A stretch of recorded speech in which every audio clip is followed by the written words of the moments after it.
Hey everyone, welcome to applediaries.com. I'm Mariah. Welcome to my Heal Thyself channel, where I'm discussing health, detox, and unlawful, unjust rules.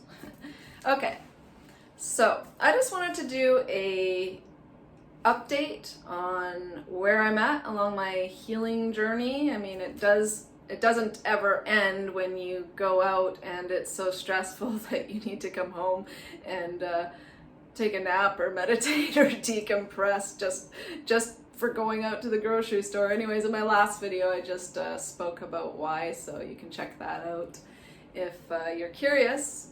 I wrote a post that I feel is very informative. It's called The Art of a Transition Diet. So I want to read that in a moment. I'm trying to make this video under 10 minutes, so I'll quickly give the update. Starting on November 23rd, I began a month-long fruit fast. This was a first fruit fast that I've ever done. Fruit cleanse, mind you. It's not a fast, really, but fruit cleanse. And this is the first fruit cleanse that I ever did where I didn't experience any cravings for other foods. I was pretty content with my meals, and it was basically just apples mostly. I did get some melon sometimes from the stressful grocery store as a treat, but my boxes and boxes of apples really carried me through. I had my raw apple sauces and whatnot. Anyway, so December 23rd, I broke the fruit fast and had some salads, and then around Christmas time I had some steamed veggies, and I ate some cooked vegan foods, and then even a little salt got in there and some foods I don't normally eat. Of course, they're all vegan and they're all whole foods and whatnot, but so for 12 days I kind of took a break there, and then I just started another week of just apples, and I've been doing major fasting. That's probably why I look so pale and not so not as nice as usual, but I'm almost completed 24-hour fast right now. I'm going to break it after these videos here and eat my raw applesauce. So I've really been pushing it lately. I just wanted to because it's kind of downtime. I have the time to sort of relax. The sun's not out, obviously, judging by my pale skin. I can't get any sun on my skin.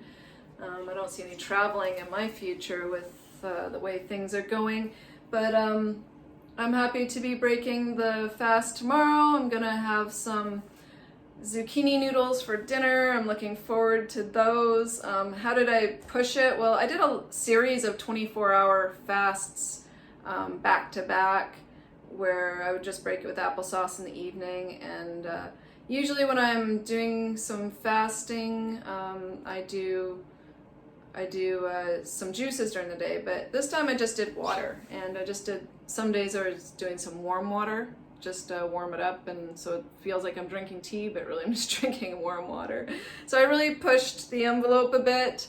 I really wanted to, and it feels good. I even did a day fast in there where I did a day fast ends up being like 48 hours, ends up being 2 days of fasting. Anyway, so that's my update on where I'm at. So I'm just going to go back to a regular mucusless diet for a while, and then probably in March maybe I'll just do maybe another month on fruits. I mean, my diet's already high fruit anyways. I start my day each day with juicy fruits, and the only difference when I say I'm going on a fruit cleanse is I swap my dinner meal, which could be anywhere from salad, like a raw meal, or it could be salad with steamed veggies.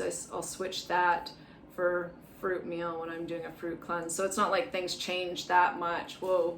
But anyway, so I'll read this post that I wrote because I feel that a transition is the key to success. And this post is called The Art of a Transition Diet. It's on my website, applediaries.com, if you want to take a look or a read. And so I'll just begin. I'm asked often, so what do you eat in a day? As if it's that simple to just eat the way that I am eating today to regain one's health. Building health is a process. It takes time. It involves a deep understanding of our current state of health and how to identify and undo the internal damage that our previous diet and lifestyle has created in a systematic and rational method. Generally, what I've noticed over the years is that the individual who learns the truth about the foods that we were originally designed to eat and jumps from their standard diet into a raw vegan diet or an all fruit diet, for example, they often end up dealing with major unforeseen complications. Extremes never bode well, and we want to avoid extremes. The art of transition must be learned in almost all cases for long-term success. Dealing with the societal and the family pressures alone can be enough to deter one, and you don't need to add full-blown detoxification symptoms combined with rapid weight loss and a battle with your former self. That's like insatiable cravings and your emotional detoxification arising on top of attempting to build health. So enjoy the transition. Enjoy the process. Do not fear slow progress, and be mindful that it took years to develop your poor health issues and symptoms, and that we must slowly revert our physiological needs towards craving that which is health promoting. A transition diet bridges the gap between what we were, or between where we were and where we want to go. It's the middle ground. It's also a place to return to when we need to take a break from detoxification. I mean, that's where I'm at right now, right? I know when to detoxify, but I also know when to take a break and to rebuild. And so I'm starting to get into, I've had a lot of good eliminations and whatnot, but I know it's time to just take a break and rebuild. I'll re-enter detoxification, all fruit cleanses, and more fasting soon. Again, we navigate in and out of detoxification, right? There are no rules. There's just you incorporating the information that you've obtained to the best of your ability and willingness. So cooked food is not the worst enemy necessarily. As Eric points out, health is about elimination. We want to get that stuff out. And attempting to maintain a raw-only status so early in the game, it sets one up for failure. And generally speaking, the first question that must be asked is, does the food that I'm about to eat eliminate well? Is the food obstructive? Is the food mucus or pus forming? So we need to learn, which foods are and which foods aren't in order to successfully incorporate a mucusless diet. So when it comes to learning which foods are healthy and which are not, the structure of that food, especially after cooking, is one of our biggest clues as to whether it is a disease-forming food or a health-promoting food. Take eggs or white rice, for example. They both stick like nobody's business to any pan when heated, unless it's a toxic non-stick pan.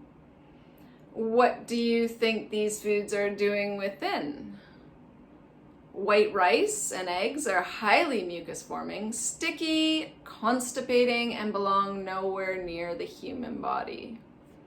Contrary to tradition and marketing, however, if one is going to eat these foods, it's optimal to learn that a hard-boiled egg, for example, is the least mucus-forming of all the different ways you can prepare eggs, from scrambled to whatever. The hard-boiled egg is going to be the least mucus-forming in the body. And combining that rice or the eggs with a leafy green salad will help with improved elimination. So food combinations absolutely do matter in the world of health, and it can make the difference between something that, kind of obstructs you or actually gets carried out in a timely manner, which is what we want, right? So what I've just mentioned above is a good starting point for one to eventually transition altogether away from white rice and eggs. There are also healthy food swaps to incorporate and to utilize. As we can't just expect someone to stop eating all that they are accustomed to overnight. It's a process of understanding, and it involves a gradual approach of improvement for eventual elimination. Dairy, for example, is man's most detrimental dietary mistake to date. Dairy, raw or pasteurized, obviously to various degrees, but they're still both disease-forming foods, are obstructive. Dairy is obstructive, putrefactive, it's highly mucus-forming, and has helped ruin the health of an unprecedented number of people on planet Earth. Dairy was designed for calves. Just a little bit of cheese is not okay. That little bit of cheese can undo all other efforts towards health that day, that week, whichever. Now accompany that little bit of cheese with a salad for better elimination, while slowly reducing the amount of cheese over weeks and eventually replacing that cow milk cheese with a homemade coconut cheese, only to eliminate that coconut cheese over time altogether. That's the transition diet methodology. It's a process. You don't just eliminate an addictive food, a mucus-forming food overnight that you've been eating long term. If you want to be free of it forever, you gotta let it go. You gotta transition off of it. So a proper transition diet slowly changes one's tastes and desires little by little. A transition diet is a bridge from one reality to another, because that's what it is. When you change your fuel source and the very substances that you are operating on, it's got to be gradual, and you're going to go through a transformation. I'm not the same person I was, 7 years ago when I began this journey. And you have to experience it to kind of know what I'm talking about.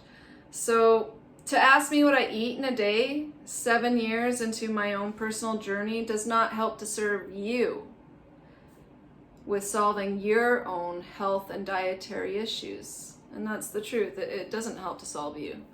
Yeah, even my hair's pretty greasy. Yeah, tomorrow's gonna be a good day. I'm just gonna kind of take a big shower, eat a big meal, do a nice workout. I mean, I've been working out this whole time on my fasts as well, but getting off topic. So these days, I don't eat anything on the daily until 12 to 3 p.m. And then this is easy and comfortable for me though, because I've worked my way over to this level of comfortability, and I've worked my way over to the intermittent fasting and fasting on the daily. So, it's a process. It doesn't just happen overnight. Can't stress that enough, I guess. It was a process, and 7 years ago, I couldn't wait to eat. I couldn't hold out. I remember that. I was just waiting until like 10 a.m. and I was like, It was a challenge because I harbored a lot more waste within my body. My eliminations and the urge to eat were a lot more intense. And the insatiable cravings to suppress my uncomfortable eliminations was so great that I absolutely had to eat. And that was okay, and I understood that, and I just had to go through it, and I enjoyed it. It was part of the process, and I would eat a large meal and a relatively healthy meal, always if you're craving crazy stuff, just find something to fulfill that craving that is less harmful than that which you are craving, and you win. So basically you just want to, move past it, but you want to have the intention of improving your diet, and once you master the phase you're in, then you can move on. So for the first 2 years of my journey, I would eat an insatiable amount of food. I had to in order to deal with my cravings and eliminations, yet over the years it became much easier, and that's how it works. But you have to realize and recognize that it's part of the process. And part of the process is to always be improving your diet with a reasonable amount of time to reflect where you're at. So healing comes with plenty of ups and downs. You feel great at times and just awful at other times. That's part of the process. You feel horrible during the times of waste removal or elimination.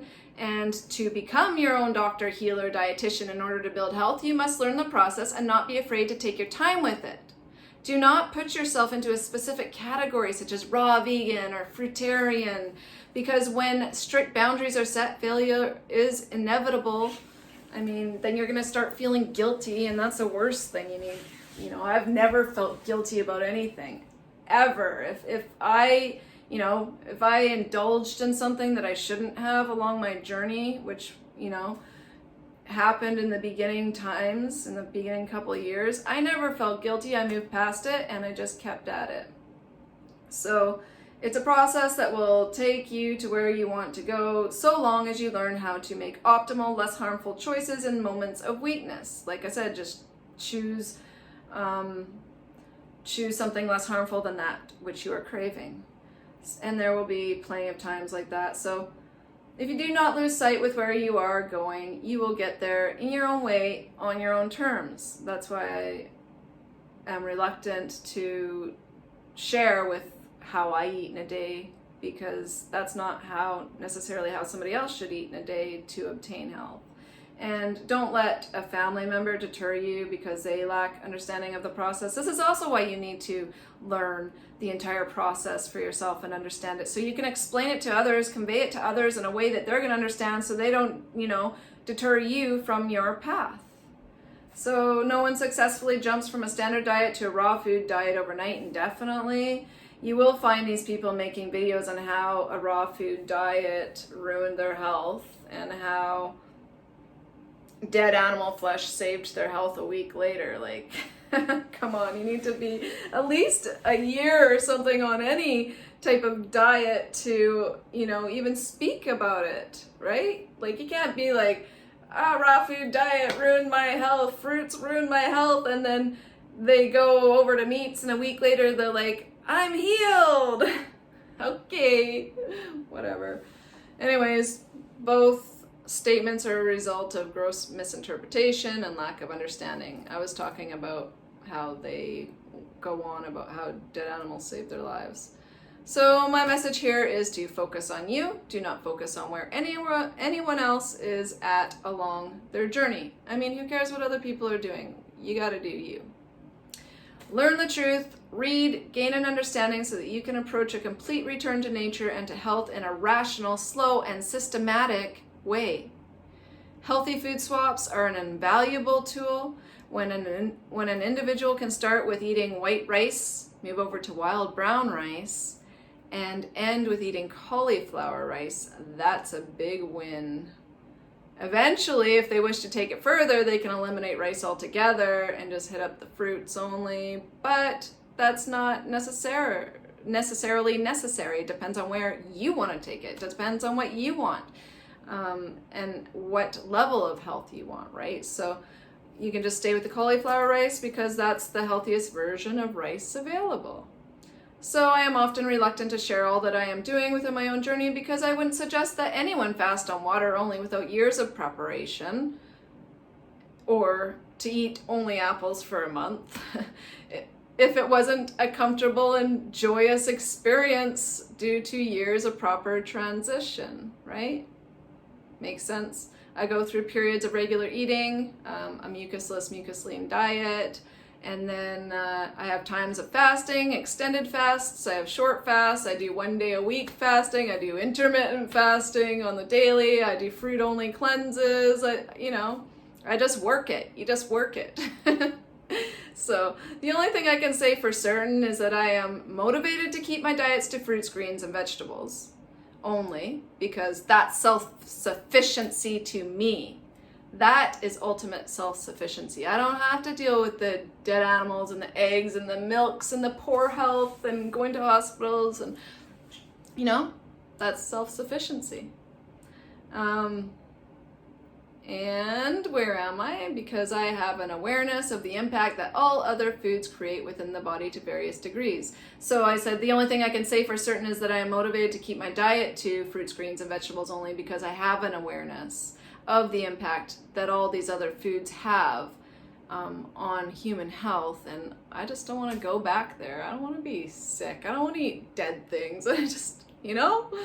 Anyways, now this may seem extreme to the meat-eating individual or the junk food vegan, and I understand why, because I've been there. But I'll just tell you, you know, I gotta end this. It's so long, actually. You can go to applediaries.com and read it. I'm already 20 minutes into a video, and I don't do videos this long. So, yeah, I'm just gonna end it. Please visit applediaries.com to read the rest of the post, and happy healing, everyone, and I wish you well along your journey. It's definitely stressful times out there, no matter where you live, and we want to remain stress-free, so I'll give a quick tip of the day and then I'm off. How do I remain stress-free? Well, after a trip to the local grocery store, let me tell you first of all, though, quickly, I can survive in my home on what I have here. I have lots of dried fruits, I have so much food storage. It's just that I like to go to the grocery store to grab a melon as a treat, but I don't rely on them. Anyways, so my tip of the day is after a stressful time, looking at all the people in their masks and going to the grocery store and having confrontations. Go home, lay down in darkness, close your eyes, and don't open them for 10, 15, 20 minutes. And if you're lucky, you'll fall asleep. Happy healing, everyone.